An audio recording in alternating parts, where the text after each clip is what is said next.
like Miami. Miami, Miami, Miami, Miami, Miami, Miami, Miami. Miami, Miami, Miami, Miami, Miami, Miami.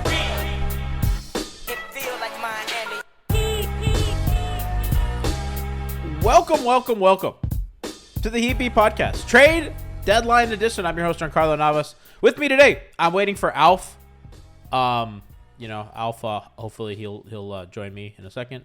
Waiting on him. He may or may not come as my co-host for today. But in the meantime, I am here for you, ready to break down the nothingness that happened. Now let's talk about that. Pat's asleep at the wheel. This man has not woke up. He is in an eternal nap. I don't know what's going on there. Dwayne Dedmon was traded for some tax relief so that they could convert Orlando Robinson and use their biannual exception. I don't know how feeling about that as a fan base is. I mean, saving a rich guy some tax money isn't something that's going to excite the fan base. I understand that fans are going to be angry, and I think they should be. I think that, you have a team with two transcendent players, with a guy in Bam having his best year, and you have a guy in Jimmy that I think and has proven is one of the best players in the league when it counts most. I don't think there's many playoff guys that you trust more than Jimmy when rubber hits the road. I think he's shown you that when he went toe-to-toe with LeBron James in the finals, playing the best basketball I've seen since LeBron and Dwayne. Really put himself in that pantheon. I think pretty clearly like the third best Heat player.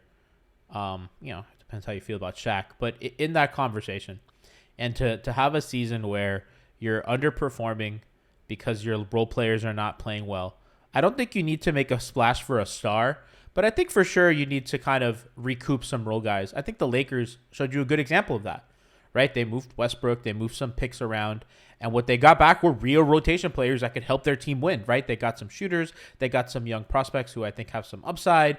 They got some athletes. They made some good signings in the offseason. Thomas Bryant, which they flipped for stuff that they can use. So I think that Heat fans should be justifiably upset at what has happened, because they didn't get better. I believe they're one of three teams that didn't make a move at all this deadline, or didn't acquire a player, with them, Chicago, and Cleveland. And I think fans should be upset.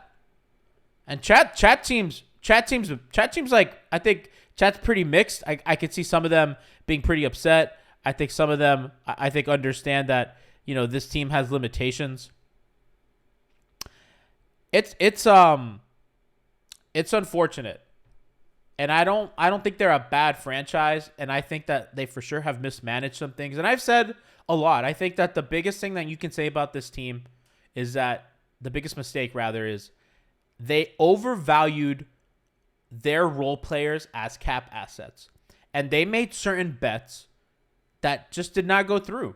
I think Dedmon is a good example of that. They signed him to a contract that they thought they can cobble together with some other pieces to get to like a mid-sized salary so you can make a move. That didn't happen. They needed to unload him with a second-round pick so that they can get under the tax enough that they could sign their other role player that has been undrafted, right? And that's crazy. That's like shit management.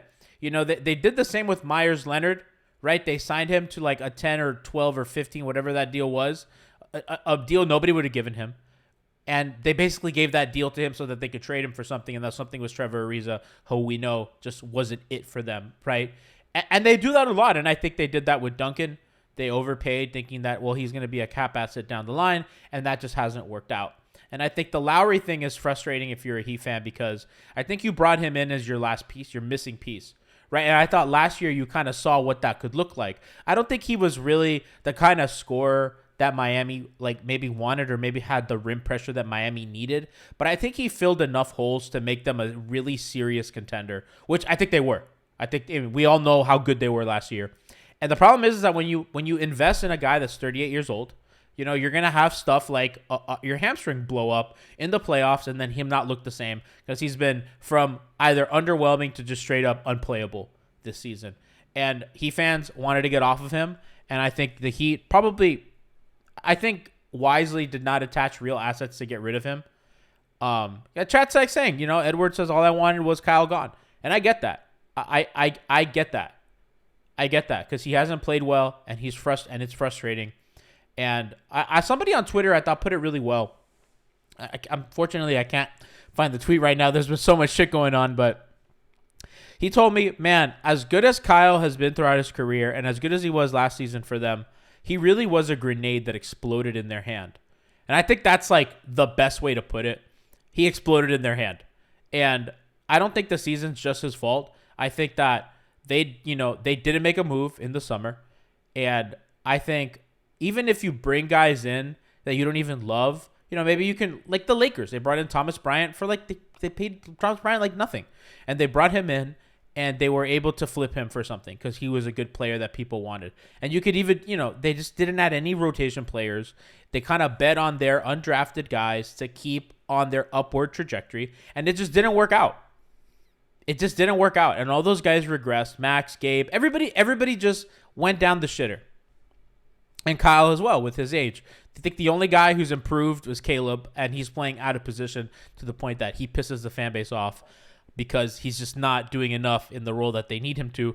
And it's not his fault. It's not anybody's fault, but it's certainly justifiable to be upset. And chat's right. They're like, we're probably a first-round exit. I mean, yeah, they're a first or second-round exit. I think with the right matchup, they can win a series, but who cares, right? They're not, the Heat aren't an organization that plays for, we made the second round. That's kind of loser shit. And chat's sick to their stomach. They don't have a 4. And they said, well, we're not going to sign a 4 in the offseason, and we're going to kick the can on that, and we're going to find a 4 at the deadline. We'll find somebody. And they haven't. And they didn't. And they thought they would, and they didn't. And again, they kept thinking they could do stuff and didn't. And I think that they've made too many bets on themselves that haven't panned out. And I think a lot of times it does. Right? A lot of times it does. I mean, they were pretty animate and like, we're not going to give Jay Crowder a bunch of money because we need flexibility, for the next offseason. And, at the time you could say, okay, that was a smart move and Jay Crowder hasn't particularly been great, but, because this would have been the last year of his contract. Giannis wasn't available and all these guys that they've gone after haven't been available. Durant, Giannis, and Durant was available, just not to them. I think they didn't go after Kyrie Irving for, I think, understandable reasons. But, from a basketball perspective, yes, this is going on the pod feed chat that's asked. From a basketball perspective, I think it made a lot of sense to them. And I understand fans being like, he was a good, talented offensive player that was available for something that you could have put together. I think whether or not including Tyler Hero and his poison pill contract, that's like a different thing to say. But it kind of is what it is, and you kind of saw all these transactions with second-round picks that they never have because they moved them to get off of Josh McRoberts, to get off of Dwayne Dedman, for KZ Okpala, who never panned out. So they just keep fucking burning second-round picks, and now you see that they have a value. They were never this valuable before.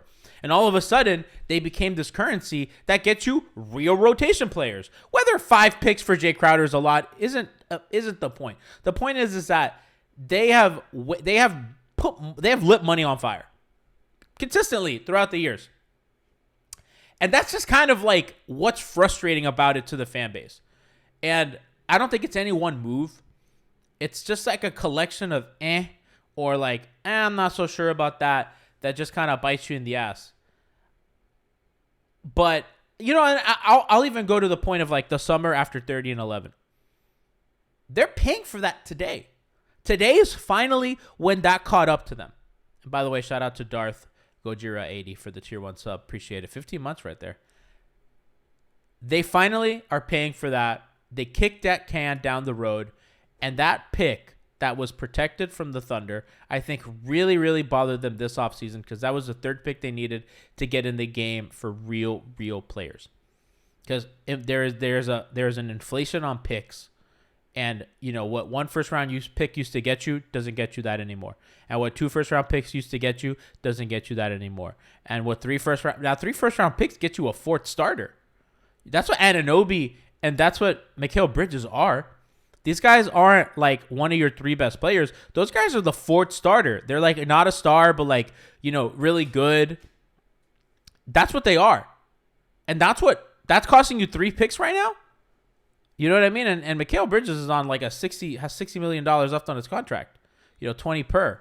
And Anunoby is up for an extension. So it's like, it's not like these guys are like on like these super like small deals or anything, right? Like they're, it's like Duncan's contract pretty much at 19 mil, and Mikal's obviously these people are better, but you get the point. It's like they are contracts that aren't like super small, and that are costing you 3 first-round picks, right? And it's crazy. There's just been an inflation on that. They don't have it, and they had to trade a first-round pick to unload Mo Harkless because they were in cap hell. They were at the hard cap. They couldn't get Jimmy Butler back in a sign-and-trade. So what they did was they traded Hassan for Myers Leonard and Mo Harkless, and then they shipped Harkless off with a pick to get Hassan under the hard cap, and they had to waive and stretch Ryan Anderson, which they flipped for Tyler Johnson because they had similar money, and I think Ryan just ended a year earlier. So really, all that stuff from that summer, from Hassan to Dion to JJ to Tyler Johnson, that all bit them in the ass. And that pick that they had to unload to make everything work, they've kept kind of like, okay, well, we don't need a pick for this, blah, blah, blah, blah, blah, blah, blah. And then finally, when they needed draft equity, they just did not have it. And I don't know what it would take for OKC to unprotect that pick, but clearly it's just not in the cards, and they haven't done it. And really, that's just going to be a pain in their ass up until they move it. Up until that gets conveyed. I think it's a 2025 pick.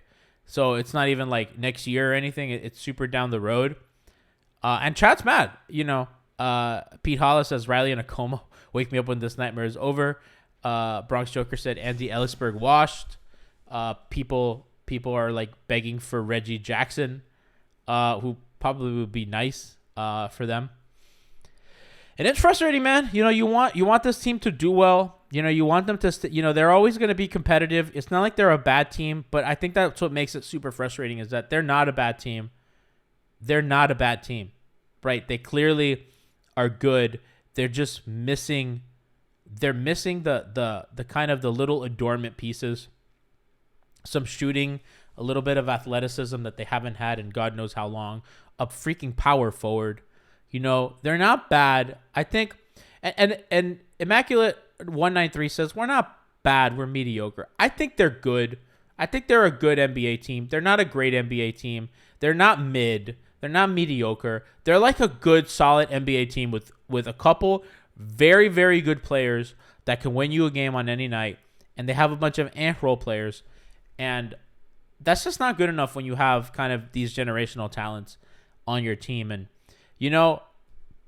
I don't know if clock's ticking on Bam, but you gotta keep these guys happy. I don't think this is like the old days where you can sell Dwayne Wade on, okay, we'll wait till the summer of 2010 and we'll get something done.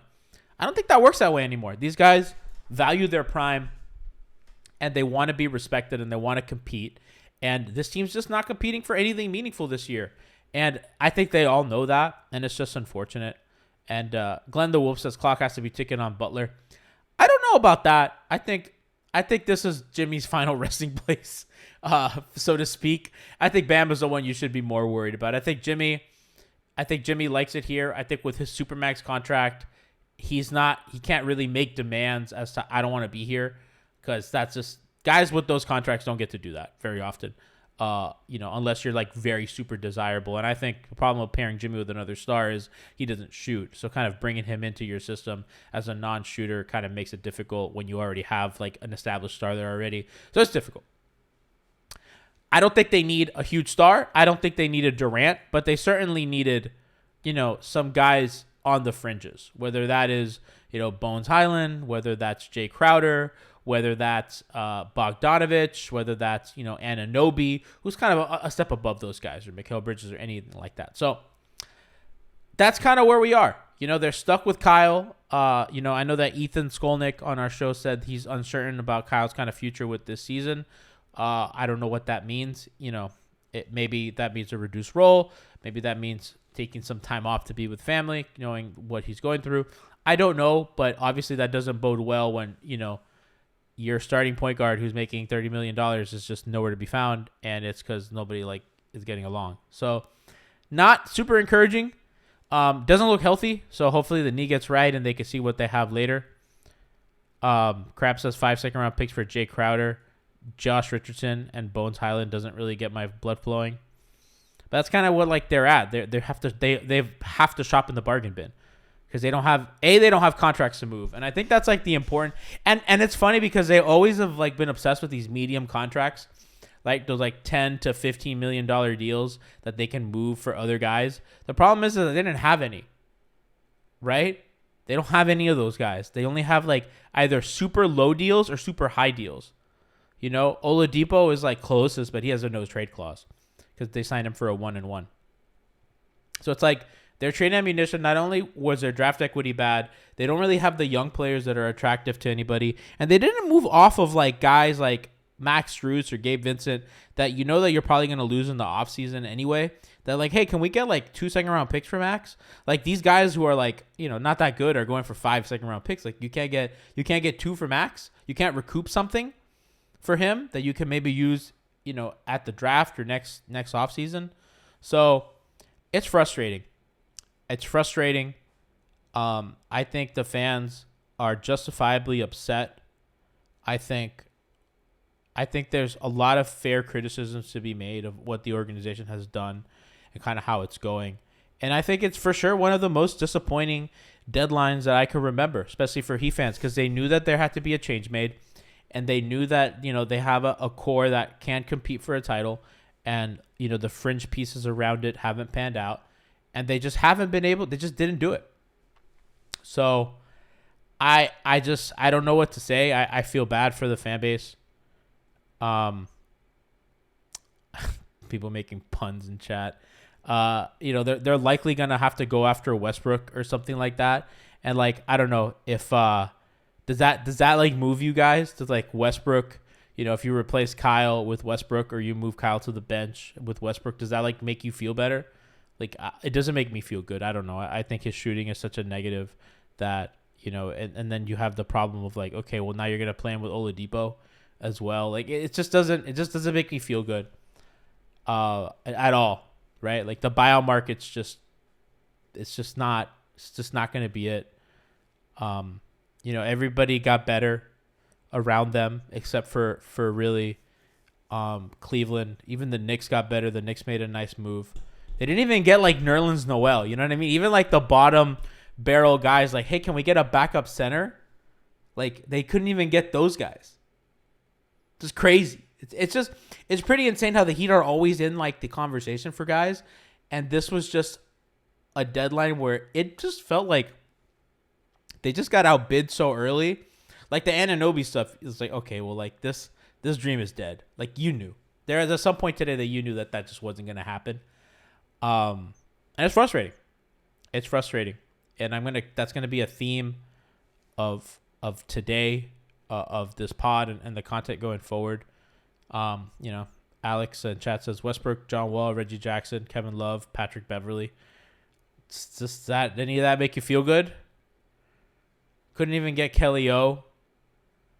They just, you know, they missed out on Saric. Like literally every fucking guy they were linked to got moved somewhere else. That's crazy. That's insane that every guy that they were linked to got moved for someone else. Like absolutely, that doesn't happen to them very often. So Barry kind of confirms that they made no trade before the deadline. They have flexibility to open 2 roster spots. That's just such Heat propaganda coming out of Barry. Yeah, man. I think it's upsetting.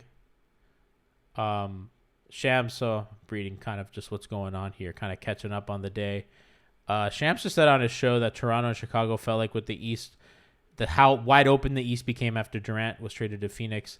So apparently Toronto felt that acquiring Pirtle sent messages around the league that Toronto wants to win now, whatever that means.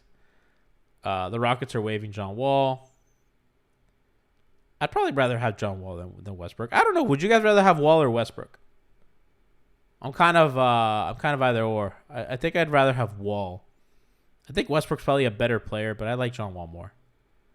Okay, Pokey6 goes Wall. Okay, chat's a little more Wall. I think Russ Holly has I don't know. think Russ has hijacks offense a little bit. I kind of worry about him with Butler. Killer's asking, are we tanking? I don't really think tanking. I think they're a little too good to tank.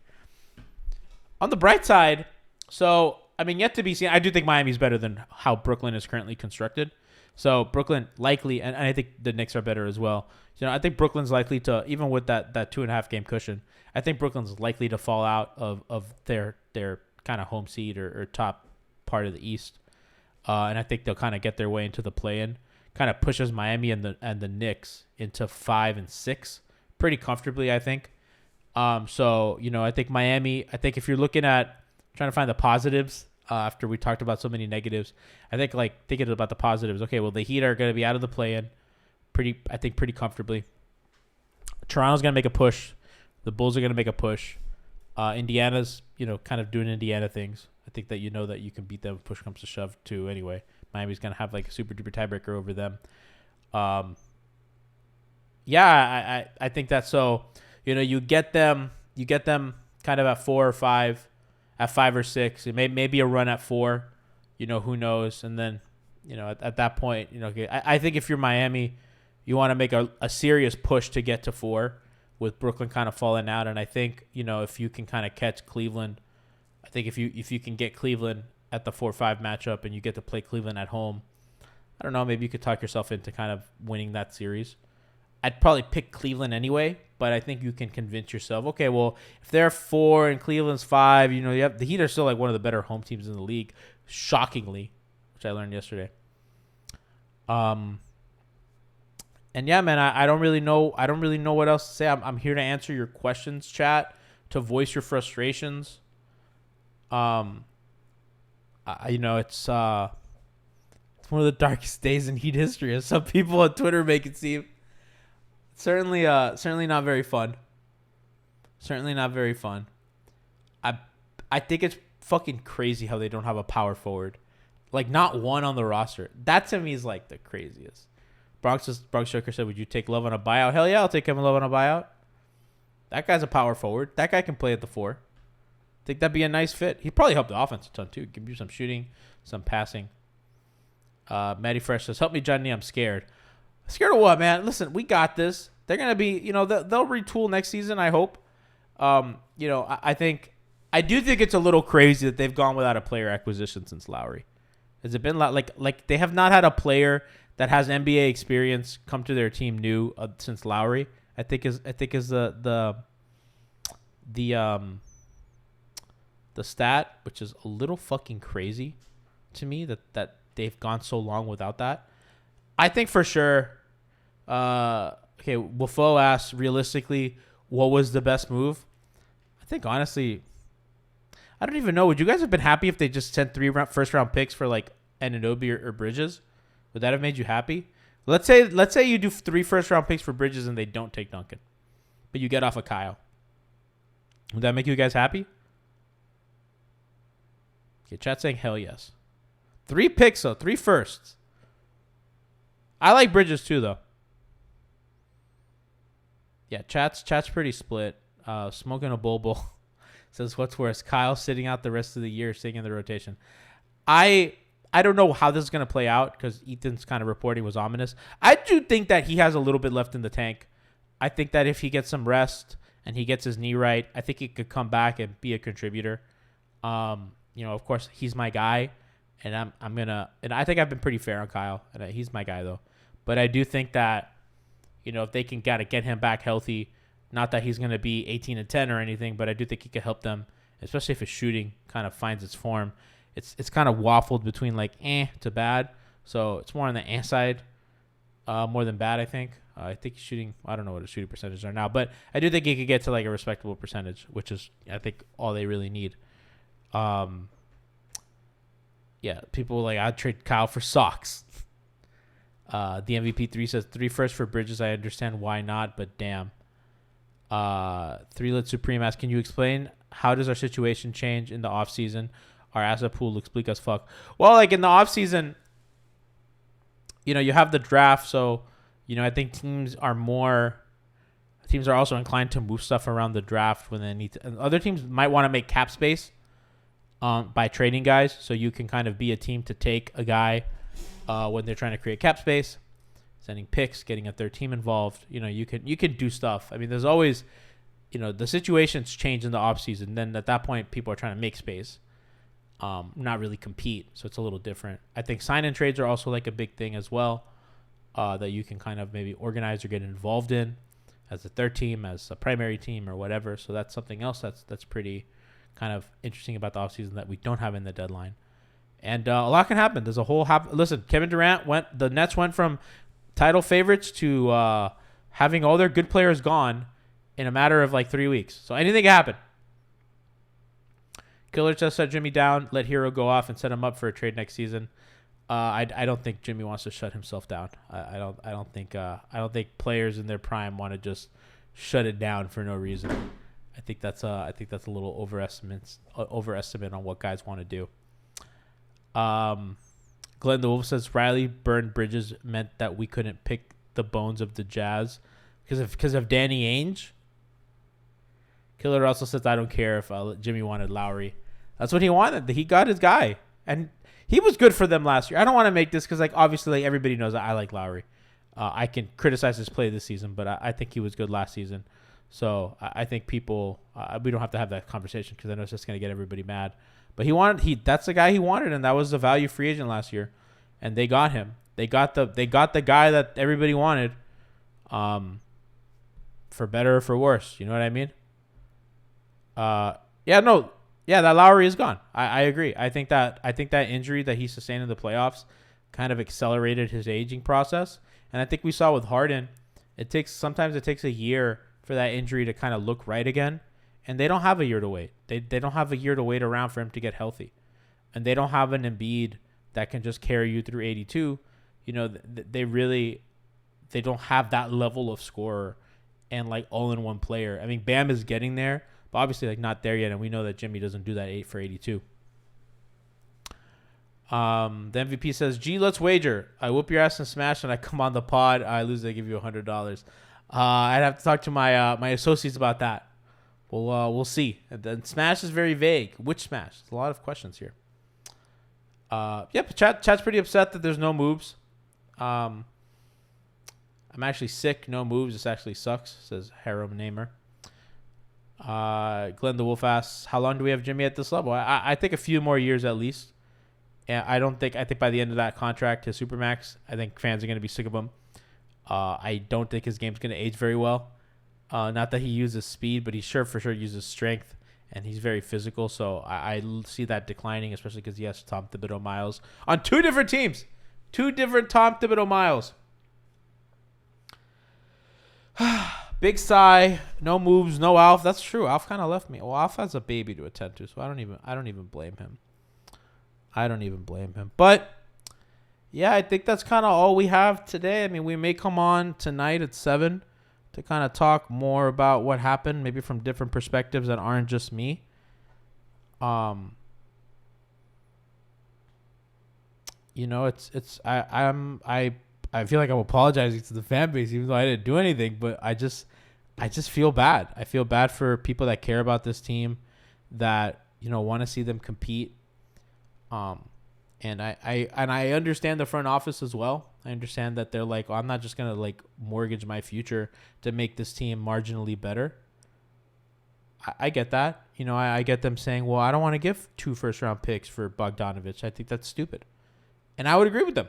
I wouldn't want to do that either. I think that they're better off just drafting those guys. And I think when you draft these guys, you also give yourself when you draft a player and it's good, that's kind of how you get in the Durant game, right? Like Mikal Bridges was a guy that the Suns drafted, and he was good for them, and they moved him because he's good, right? And I think if you're the Heat, if you use your picks and you draft well and you pick guys that are helpful, eventually down the road, when you have picks and these young players that have upside on good rookie contracts, I think that matters. I think that matters, and hopefully, they kept their pick. So they'll draft they'll draft this next coming draft. And yeah, man, I feel bad. I feel bad for the fan base. I feel bad for for the guys in the locker room. because obviously I think they deserve to compete. But I also am not mad that I'm also glad the organization didn't make a mistake this season, this deadline, and did something that they would regret later. So kind of looking for some silver linings there, but kind of is what it is. Somebody asked a fun question. Fun to me. Somebody asked me what's better. I lost the question. Oh well. It is what it is. The MVP3 says, "Gee, the truth is that they made the right decision long term. I knew that they did. It's just a dagger in the heart short term." Yeah, and I think that's what's so frustrating about it. I know that a lot of people are like, just please don't fuck things up later. Because I think that's what they do a lot, right? They'll try to do like a very short-sighted thing to like kind of like appease people or appease themselves. And I think that for once they just said, okay, well, I guess this is not it. Let's not even bother. Because it really did feel like they didn't try. Because usually we kind of hear them in more talks than they are. And other than the Anunoby talks that the entire league was in,